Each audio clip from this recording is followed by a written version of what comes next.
Lucy and Chloe have kindly agreed to share the readings for us. And the first one is found in Luke chapter 19. So Luke chapter 19, ask him. And when he drew nearer and saw the city, he wept over it, saying, Would that you, or even you, had known on this day the things that make for peace. But now they are hidden from your eyes.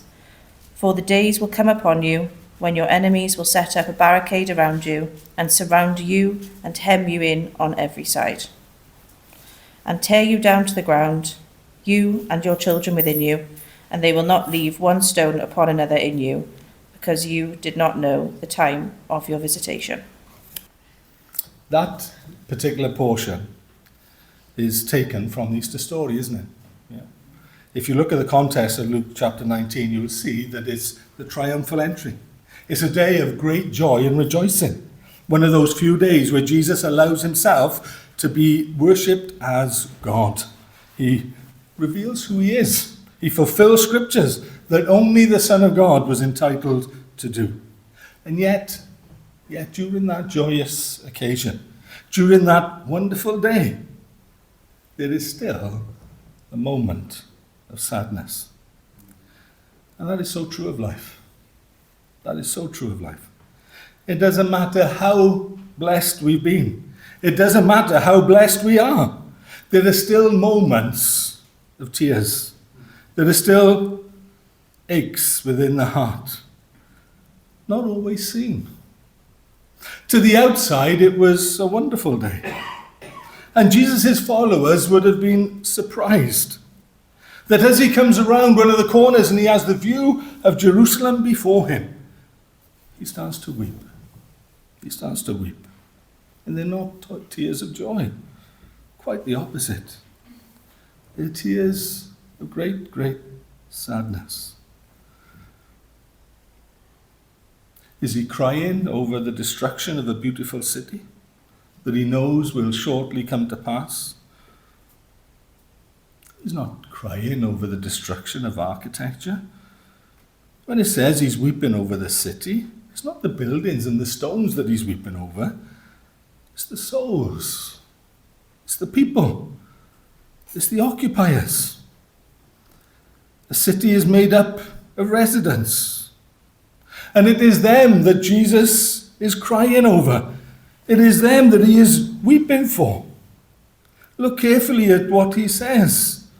If you had known, even you, especially in this your day, the things that make for your peace. The Prince of Peace has been in their midst. He has been speaking to them. He has been ministering to them. He has been healing them. He has been feeding them. He has been demonstrating the great powers of God to them. But those days are coming to an end. Now they were going to be hidden. His earthly ministry. Incredible event this is. We are in danger, of not fully appreciating the visitation of God to this earth. The incredible love of God, that he would take on flesh and come and walk amongst us. But he knows that incredible visitation. I know that he is still with us by his Spirit. I know that. But he himself says, there are things which have been displayed now which are going to be hidden. He has been there walking amongst them, but he is not to be taken for granted. He is not going to be there forever. And he looks beyond. He looks beyond his own personal rejection. He looks beyond the fact that they are going to reject him. He looks at what that rejection is going to bring upon themselves. I think it's one of the most terrible utterances we find in the whole of Scripture, is when Pilate is doing the trial of Christ, and he asks, what shall we do with him? And they call out for him to be crucified. This is more than just indifference. They ask They ask for the Son of God to be murdered. And then they utter something which is beyond comprehension. Let his blood be upon our heads. I had no idea of what they were uttering. Within 40 years of his death, the whole city is literally leveled to the ground. Every single habitation. And that is what Jesus is talking about in verse 44. 43 and 44, days will come upon you when your enemies will build an embankment around you, surround you and close you in on every side. And that's exactly what happened. They will level you and your children within you to the ground. They will not leave in you one stone upon another, because it didn't need to be that way. It was their decision. It was their exercise of free will. God knew his son would be crucified. Christ knew that he would go to the cross, but he still didn't absolve them of the guilt of what they did. Because you did not know the time of your visitation. You did not know who it was that was there. And this is why, on this joyous occasion, Jesus is weeping, because he knows what the future is going to bring.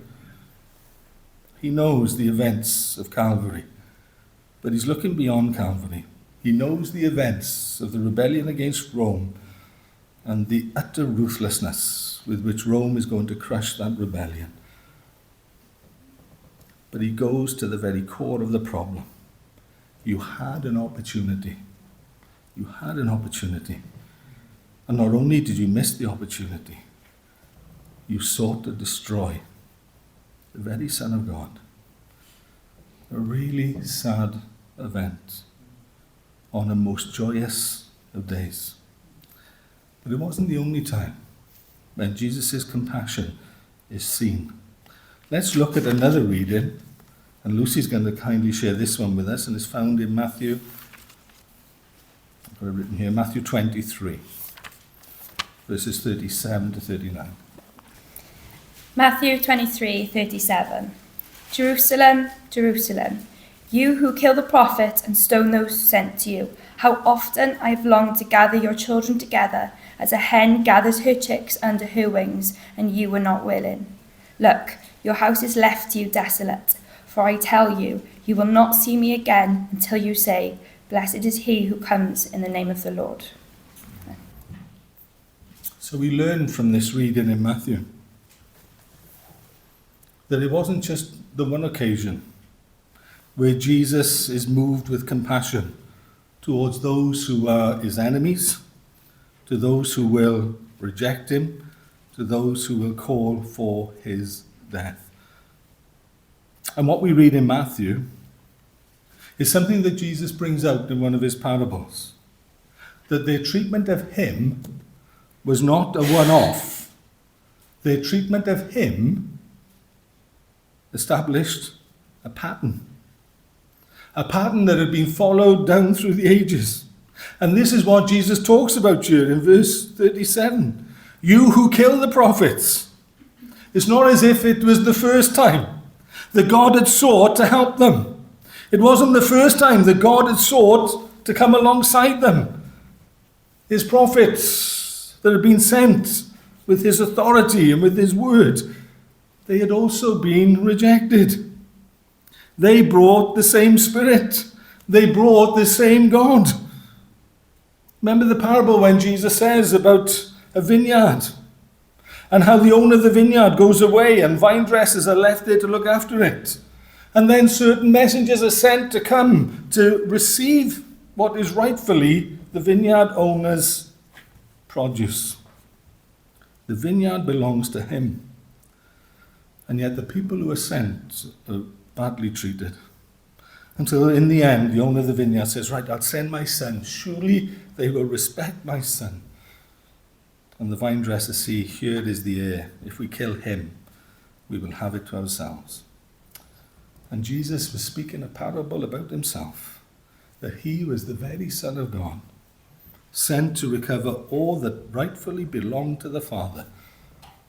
and yet he was to be slain. He says this is the pattern of the ages. This is your history. That God is always seeking to reach out to you. And you not only reject him, you kill and persecute those who seek to help you. And even when God himself is sent to help you, you will slay him. How would you feel against people who treated you like that? How would you feel? How would you feel? What would be your reaction? Look at Jesus' reaction. Look at the compassion we find at the latter part of verse 37 here. How often I wanted to gather your children together, as a hen gathers her chicks under her wings, but you were not willing.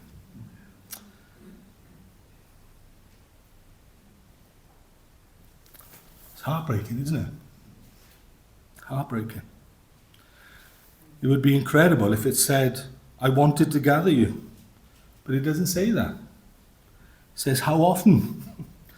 He kept coming back all the time. In spite of his treatment, he kept coming back all the time. He wants to gather. His heart is so big. Even though he knows he is to be rejected, he still comes. He still wants to gather. He doesn't play the numbers game. He doesn't look at the majority who will reject him. He doesn't look at the city that will call for him to be crucified.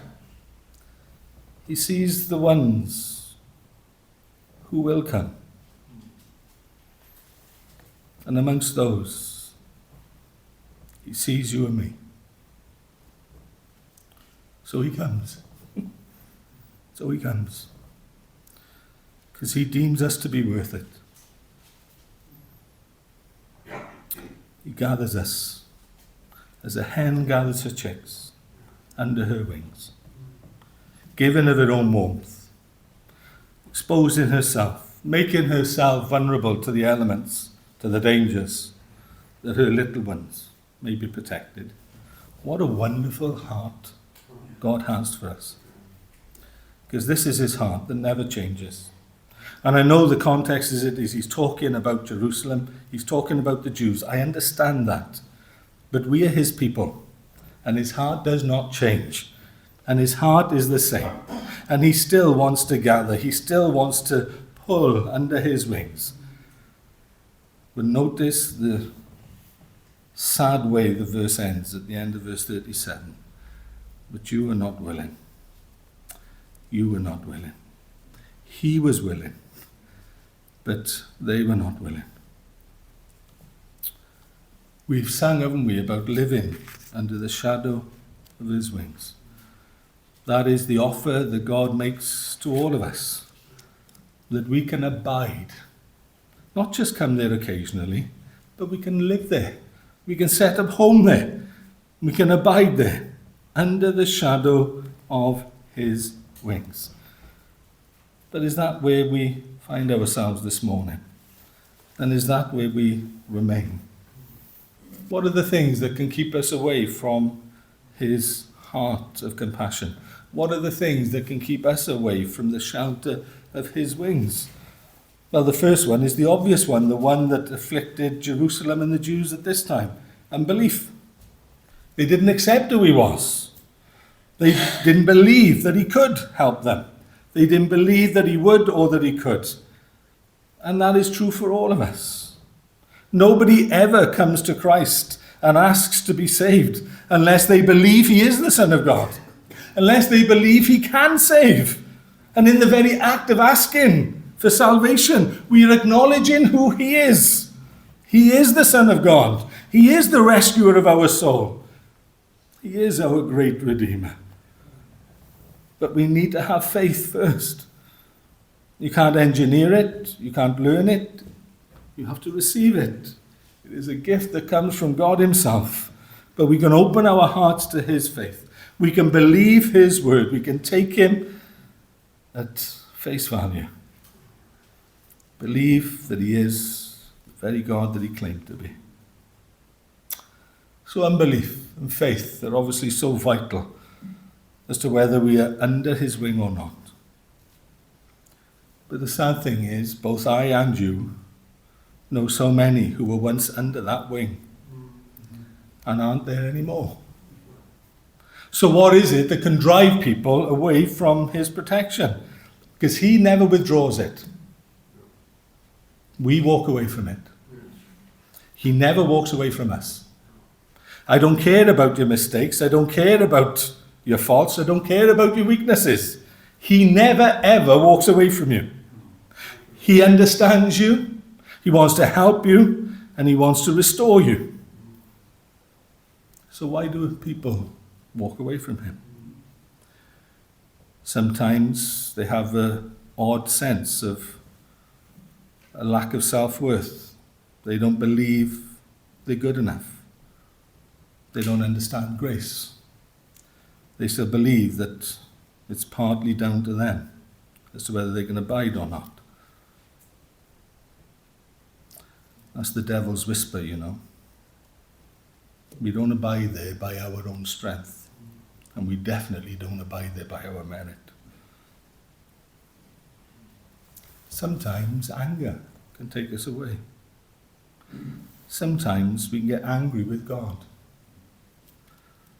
And there are times in all of our lives where we have an opportunity to do that.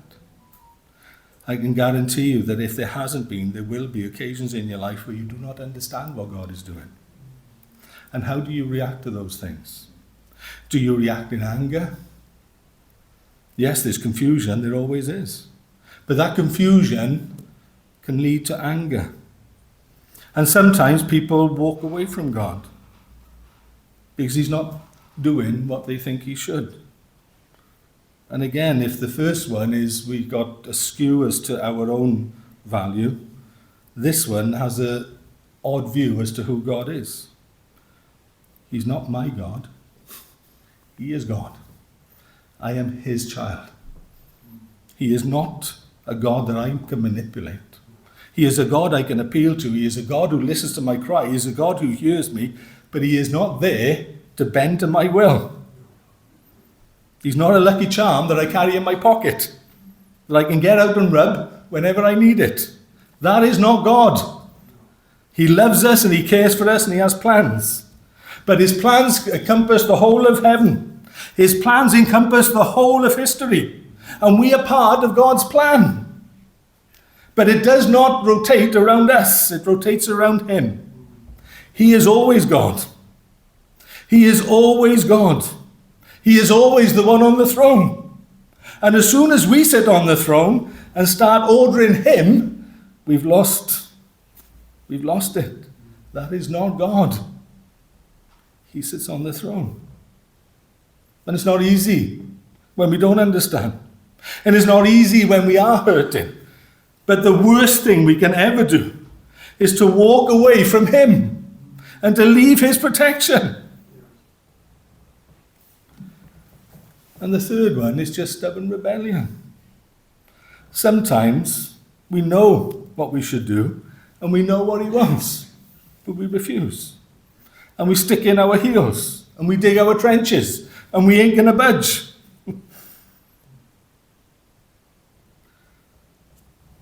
So God wants to walk by our side, but we now stop walking with him. And that goes right back to man's original sin. What happened as soon as Adam and Eve sinned? They didn't want to walk with God anymore. God used to walk with them in the cool of the evening. That day that they sinned, and God knew they'd sinned, God still turned up. But they were hiding from him now. They didn't want to walk with him anymore. Be careful, dear children, for all of us. I speak to myself as well.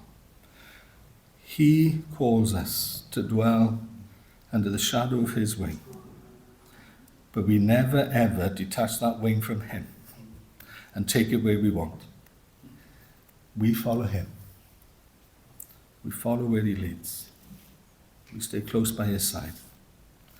and he will never forsake us, and he will never leave us. It has a sad outcome here for the Jews and for Jerusalem, because they did not change. It does not need to have a sad outcome for us, because we can change. And if we are dwelling and living under the shadow of his wing, then bless him for it and stay there. If we've drifted off, come back. As the prodigal son found, he is always willing to receive us. It is no coincidence that Christ died on a cross with his arms outstretched. It's no coincidence. The Jews stoned, and that is how they committed capital punishment. The arms are naturally covering your head. I don't think there are many people who got stoned like that. But Christ was crucified. His arms outstretched to save. We can shelter under the shadow of the cross. It looms over our life, and it provides a shadow and a shelter for us. We can shelter under his cross. He's no longer on the cross, but the cross will forever stand as the turning point in the history of the world. And I trust in the turning point of my life and your life too. And let's remain there. Let's stay under his shadow, thankful to him for his great heart of compassion that never, ever turns us away, but always, always seeks to draw us close. Amen.